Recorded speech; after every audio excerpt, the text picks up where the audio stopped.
평발은 증상이 없이 잘 지낸다면 치료 없이 그냥 지내셔도 됩니다. 안녕하세요. 두발로병원 족부 전문의 임현우입니다.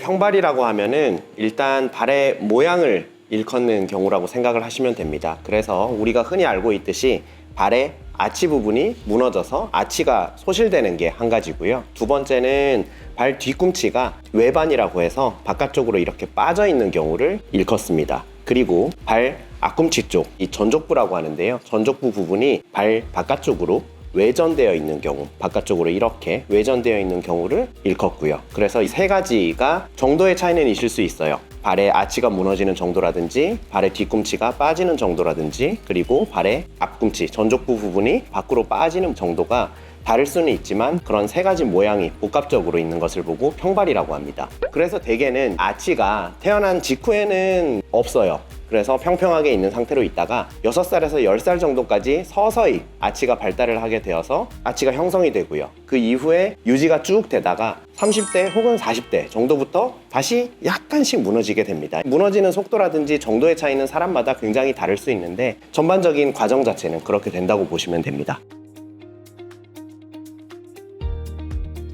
평발 경우에는 이 아치가 무너지게 되면서 적당한 긴장감 그리고 적당한 무게를 밸런스 있게 받쳐줘야 되는데 그거를 기능을 하지 못하다 보니까 발 전체가 닿게 되는 거죠. 아치 부분에 피로가 빨리 오게 되거나 통증이 있을 수 있고요. 두 번째로는 뒤꿈치가 바깥쪽으로 빠지게 되는 현상으로 인해서 발목의 바깥쪽 부분에 뼈가 맞부딪히는 증상으로 인해서 발목 바깥쪽에 통증이 있을 수 있습니다. 그리고 발목이 바깥쪽으로 빠져 있다 보니까 안쪽은 상대적으로 벌어져 있는 모양이 생겨서 안쪽으로 이렇게 지나가는 후경골근이라고 하는 힘줄이 있는데 그 힘줄이 당기면서 발목 내측으로도 통증이 올 수 있습니다.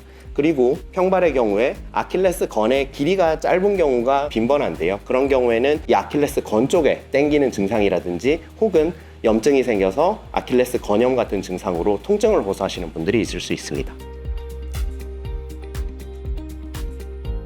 평발은 본인이 증상이 없이 잘 지낸다면 치료 없이 그냥 지내셔도 됩니다. 하지만 증상이 있거나 본인의 어떤 기능이 떨어진다고 할 때는 치료를 해야 되는데요. 발목 바깥쪽 혹은 안쪽 아니면 그 아치 부분에 통증이거나 아킬레스 건 쪽에 이제 통증이 있는 경우에는 치료를 받아야 되고 그 외에도 제가 환자분들을 볼 때 뒤꿈치로 까치발을 들라고 하거나 한 발로 이제 서보라고 말씀을 많이 드리는데 그런 기능적인 부분들이 저하가 된 경우에는 치료를 받아야 되는 경우다라고 말씀을 드립니다.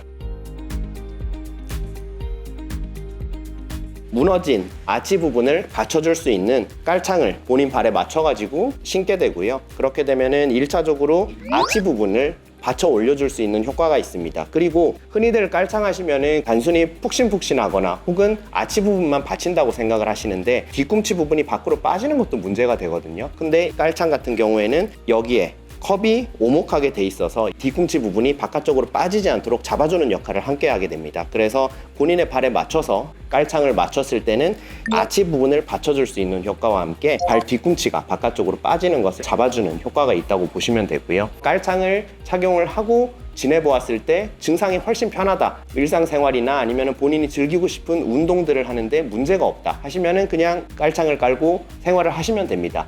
그런데 일부 경우에는 깔창들이 효과가 없는 경우가 있을 수 있거든요. 그런 경우에는 추가적으로 발의 아치 부분에 내재근을 강화를 시켜줘서 아치가 무너져 내리는 것 그리고 발 뒤꿈치가 밖으로 빠지는 것에 대한 보완 운동을 추가로 해줄 수 있습니다. 그리고 비수술적인 보존적인 치료들을 모두 시행을 했는데도 증상 완화가 안 된다, 까치발이라든지 한 발로 서는 그런 기능적인 부분이 호전이 되지 않는다고 하면은 그때는 수술적인 치료를 해 주어야 합니다. 그대로 방치가 되면은 증상도 증상이지만 그런 증상이 계속해서 누적이 되었을 때 발목 자체에 퇴행성 관절을 유발할 수가 있게 되고 수술적인 치료를 받아야 되는 정도로 퇴행성 변화가 심하게 진행을 할 수 있게 되거든요. 그래서 어느 정도 증상이 있다 그리고 기능적인 장애가 있을 때는 보존적인 치료를 하게 되고 그 외에도 호전이 없다고 하면은 수술적인 치료로 넘어가게 됩니다. 엄지발가락을 구부리는 힘줄이 있어요. 그래서 엄지발가락을 구부리는 힘줄을 떼어다가 중족골이라고 하는 뼈에다가 위치를 옮겨줍니다. 그렇게 되면은 힘줄이 아치를 무너지지 않게 받쳐 올리는 역할을 할 수 있게 되는 거죠. 그 외에도 증상에 따라서 뒤꿈치 뼈를 안쪽으로 옮겨주는 절골술도 고려를 할 수 있고, 사실 평발이라는 게 수술이 발 전체적인 모양과 밸런스를 맞춰줘야 되는 거기 때문에 단순히 한 가지 수술보다는 환자분들의 증상이 어느 정도로 심하냐, 그리고 변형이 심하냐에 따라서 큰 수술 외에도 조그마한 수술들을 함께 뒤꿈치라든지 아니면 앞꿈치 부분이라든지 이 중족골 다른 부분에 대해서 모양을 바꿔줘야 되는 그런 작은 수술들이 같이 필요할 수도 있습니다. 경청해 주셔서 감사합니다.